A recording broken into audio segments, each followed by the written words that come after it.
How's it going, everybody? It's Mike from Big Fat Ghost Vinyl once again with another classic album review, and today we are right up my alley, right up my niche here with a classic deep prog gem. We've got A Tab in the Ocean by Nektar. This album came out in 1972, and it's an acid-tinged, Hammond-driven guitar gem. I'm not sure if it's a masterpiece. It could be. It could be their best album. Is kind of my point here. Definitely, the two behind me, Recycled and Remember the Future, are also incredible. But this one has some great moments, and I'm excited to talk about it today. So, yeah, a little bit about Nektar. They are a British band based out of Germany, and I think Nektar are one of those progressive rock bands that are really, really good, a little bit, under the radar, comparatively to, bands such as Yes or King Crimson or Pink Floyd especially, but they produced some of the best progressive rock albums of all time. I've heard discussions as well of, are these guys really prog, or are they more really just hard rock guys with a prog tinge to them? I think they're definitely progressive, but I think especially on an album like this, there are a lot of hard rock elements, more psychedelic tinged, acid tinged hard rock that comes through as progressive, but, hearsay, she say, it's all hearsay, whatever. This album is great. That's basically my point here. So let's go into the personnel here. We got, like I said, these guys are based out of Germany, or were based out of Germany, but they're British guys. So we got Roy Albrighton on lead vocals and guitar, Alan Freeman on keys and backing vocals, Derek Moore on bass and backing vocals, and then Roy Howden on percussion. Yeah. This album is one of those albums where, you just got to give it a listen and see if you're into the Nektar sound. Great place to start. Obviously, this is their second album. I don't have their first album, and I've heard it's really good, so I for sure will be giving that a listen to as well in the near future. So, yeah. Nektar is one of those bands where the lead singer, the vocals may turn you off, to be honest. Especially on this album, I feel like it isn't the best vocals by Albrighton here, but you get to Remember the Future, which is, I believe, is their next album. Vocals shine there very much so. That album is probably my favorite by them. It is a certifiable masterpiece. But we're talking about this one today, so let's get into the track listing. We got 4 tracks. So of course, that means if 4 tracks, one of the sides probably has an epic on it. And of course, we have the title track, Tab in the Ocean, on side 1. And what can I say about this song, but it's just awesome. It's really good. The vocals are a little distorted here to start out with. It's a 16-minute song. But yeah, like I said, the vocals might be kind of hard to swallow for some people. I like them. I think they suit the band well, but I think really it's the instrumentation here with, the Hammond on this album is just phenomenal. It's great, and it showcases in this song very well. So, yeah, basically we got, started off with, some great guitar work on this song. It gets this motif going with this kind of spacey guitar that the song returns to multiple times throughout the song. And that's kind of like the bread and butter of this title track. And it's my favorite parts. It sets up that guitar chorus early in the song, and it returns to it multiple times. And it's just so great when it does. The melody is so psychedelic and awesome. It's just a great time. And, is it real or is it just deception? That's the question for y'all folks. So 7 minutes in, we have a great swirling composition that the song transitions to. This part's awesome because it has this like supplemental spacey guitar undertones with the Hammond.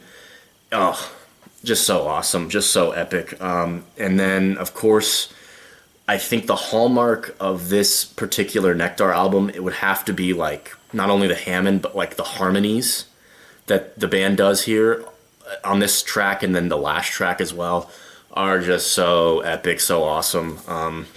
So yeah, and then of course we return to that guitar chorus I said earlier. Yeah, and I mean I can't say it enough that the Hammond organ sound on this album is just so awesome. Yeah, so this is my first like real epic I've described besides Follow the House of Usher on Alan Parsons' debut. And it's kind of hard to describe. It's just you got to listen to them. I can't really go into, all the nitty gritty of a song like this, but besides, kind of my takeaways. But definitely a listen for sure. Great epic opening track here, and it closes out with some sea noise sound effects, which are awesome. So that's side A.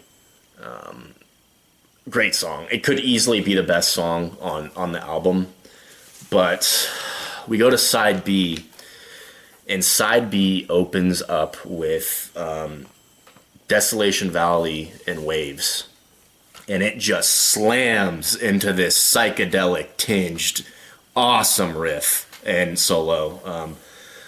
Oh man. This is the song where you listen to this album, this song is gonna stick out to you. Like the first time you listen to this album, this is gonna hit you like, oh my god, like a ton of bricks. And it's ironic because this is now my least favorite track on the album. Not saying it's bad in any sense. This song is phenomenal.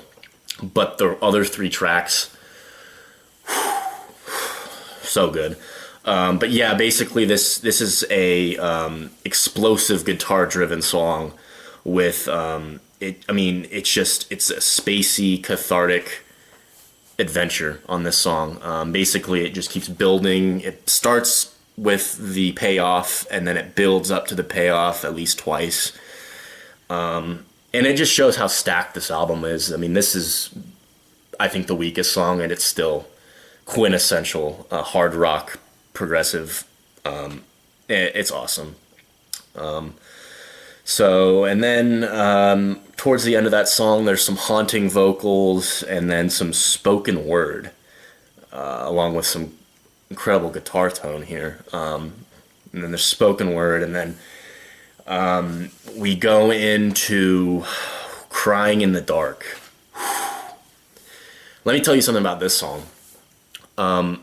My pressing of this album, it's unfortunate, but the build-up to this song is less than half of how it is if you listen to this on Apple Music. The build-up on the Apple Music pressing, or however they produced it or changed it on a later edition, and it makes the payoff in this song that much better, because let me tell you guys, this crescendo on this song is just one of those songs, one of those moments that you speed in a car to. At least me. I know I'm not endorsing breaking the law, but this is one of those songs that I speed to. Like if I'm driving and this comes on, oh my god. This is such an awesome car song to just akin for me, like songs like, I don't know, like Space Truck and Highway Star or something, just a Deep Purple, and then like The Sleepwalkers by Vandergraaf Generator. That song too. Oh my god. And my point being, on my pressing, the build up isn't as long, but the payoff is still incredible with this song. Sublime crescendo here. Yeah, it's hard rock tinged, progressive. Obviously, the lyrics here are pretty good. Crying in the dark.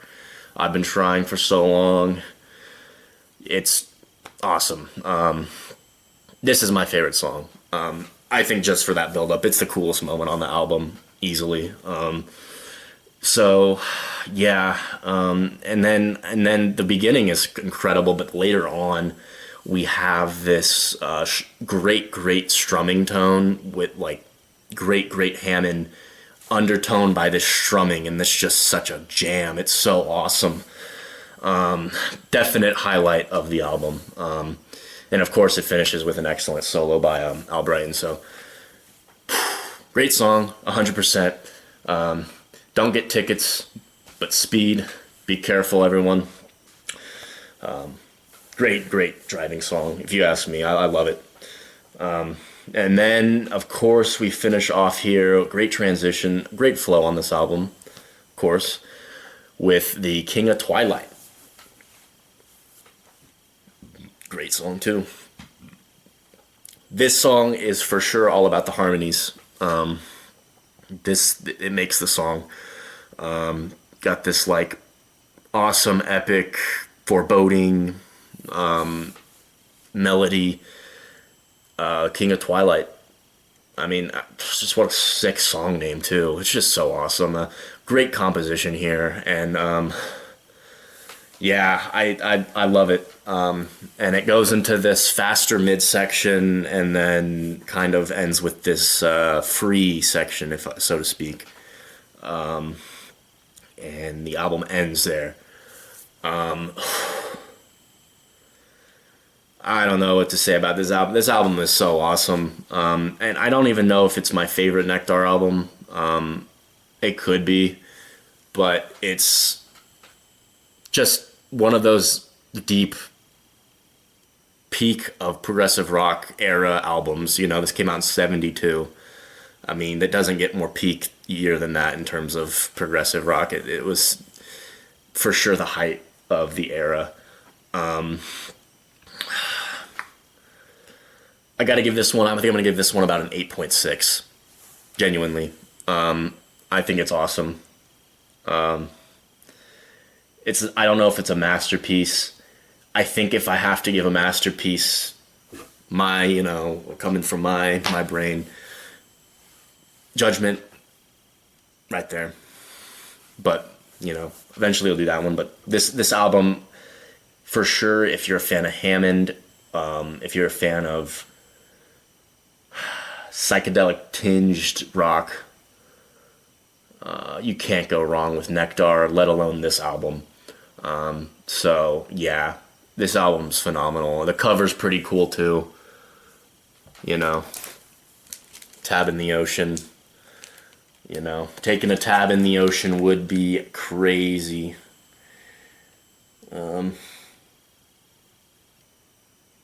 Yeah, I mean, what can I say? Awesome. Nektar's awesome. So, yeah.